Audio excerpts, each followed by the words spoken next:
Facebook वालों ने, TV वालों ने, इन्होंने अभी नूतन संवत्सर के पहले बहुत सारे मीडिया पर चलते रहे कि शनि लग गया, शनि लग गया, शनि लग गया। जितने यहाँ कथा में बैठे हो ना, तुम सबने भी मोबाइल में देखा होगा तो देख रहे होगे, वृश्चिक पे लग गया, कुंभ पे लग गया, धैया लग गया, 7.5 लग गया। आधे से ज्यादा तो शनि के डिप्रेशन में पड़ गए।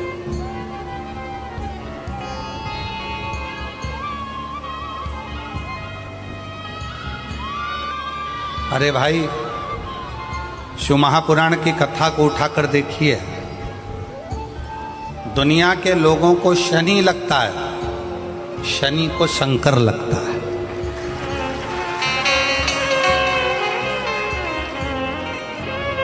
यदि आप भगवान शंकर के मंदिर में जाकर 1 लोटा जल चढ़ा रहे हो, आप भगवान शिव के मंदिर में जाकर अर्चना कर रहे हो, आराधना कर रहे हो, निवेदन कर रहे हो, एक बेलपत्र शिव की उठाकर धोकर वापिस शंकर को समर्पित कर रहे हो, शंकर भगवान का पंचाक्षर मंत्र नमः शिवाय जप रहे हो, शंकर भगवान का षडाक्षर मंत्र ओम नमः शिवाय जप रहे हो, या श्री शिवाय नमस्तुभ्यम का जाप कर रहे हो, तो ये निश्चित मानकर रखो कि आपके पीछे शनि नहीं पड़ेगा, आपके पीछे शंकर जरूर पड़ेगा। और शंकर जब हमारे पीछे पड़ेगा तो हमारा उद्धार अपने आप। शनिवार के दिन जो पीपल के वृक्ष में सरसों के तेल का दीप लगाता है, उसको शनि कभी परेशान नहीं करता। एक बात हमेशा ध्यान रखिएगा, मान लो अगर कोई भारी रोग ऐसा शनि महाराज के कारण हो गया हो, अच्छे काम करते करते उल्टे हो रहे हैं, होते हैं किसी किसी के साथ में, विपरीत परिस्थितियां आ जाती है, अच्छा करने जाओ बुरा हो जाता है, अच्छा कर्म करने जाओ बुरा हो जाता है।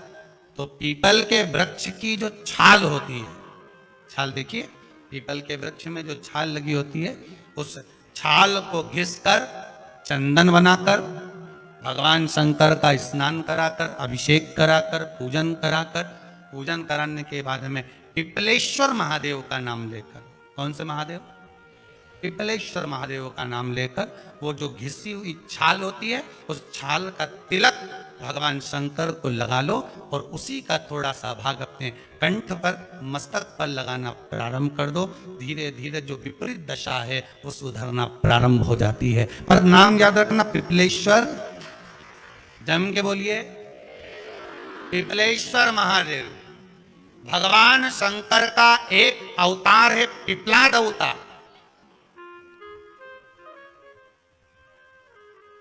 पिपलाद अवतार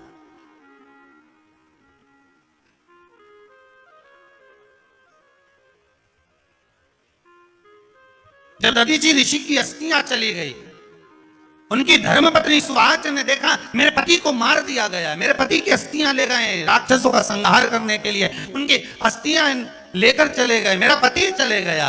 सुहास गर्व से थी, मरना चाहती थी, प्राण छोड़ना चाहती थी। शिव जी ने देखा ये तो अग्नि के ऊपर चढ़कर अपनी देह त्याग रही। शंकर भगवान ने आकर कहा, रुक जा सुहास, रुको, तुम्हारे गर्भ में बच्चा है, तुम्हारे गर्भ में बच्चा है, वो बच्चा मर जाएगा।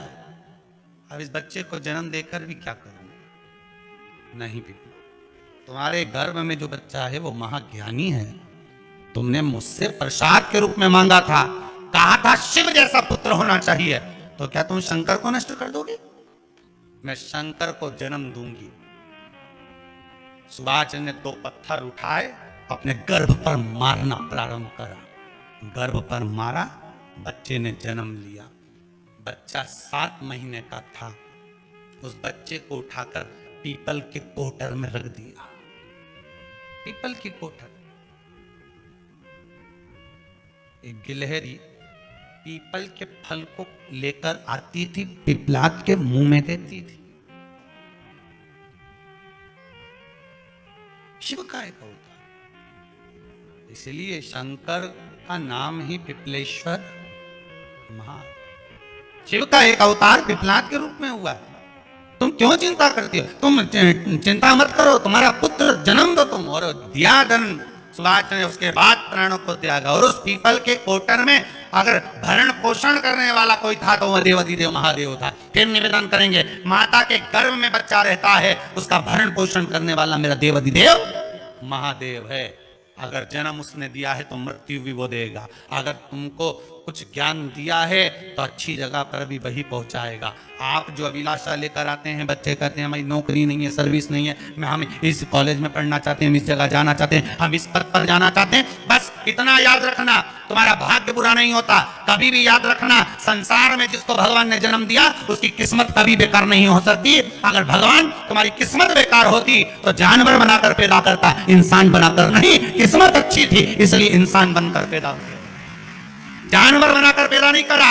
अगर तुम्हारी किस्मत अच्छी थी इसलिए मनुष्य बनकर पैदा हुए हो, इंसान बनकर पैदा हुए हो, मानव बनकर पैदा हुए हो।